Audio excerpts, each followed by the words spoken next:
And millions of Americans are impacted by these wildfires, which are worsening by the day.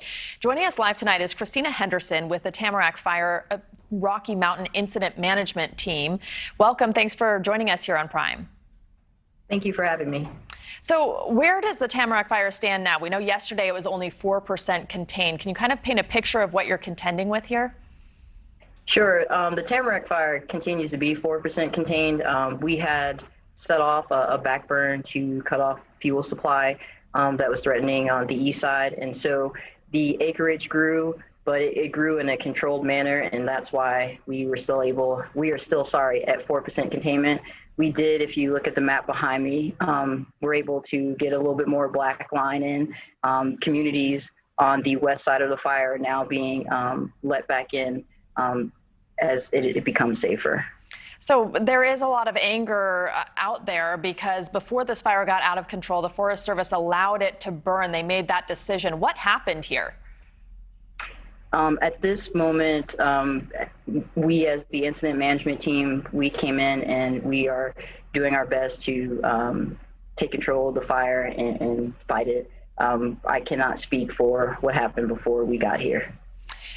We know that, people on the other side of the country who have not experienced these wildfires before may have a hard time understanding the significance of it. Why should people in New York and D.C. and Chicago care about the wildfires out west? As a native New Jerseyan who also never knew really about fire, it was interesting for me because when I went through fire training, one of the biggest events happened in Point Pleasant, New Jersey, and that's why we clone our radios the way that we do. And I didn't find that out until I did go through fire training. So it is very important. It touches everybody. Fire is just not a Western construct. Fire happens in the East as well.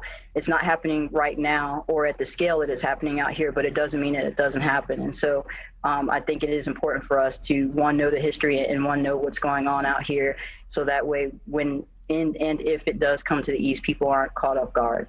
And quickly before we go, the fires are getting worse every year. The climate is getting hotter in the West every year. Where do we go from here? We saw that case in Paradise, California, just recovering from the devastating fires a few years ago. Now it's under threat again. Are people, do you think, eventually just going to pack up and leave or lose their homes altogether?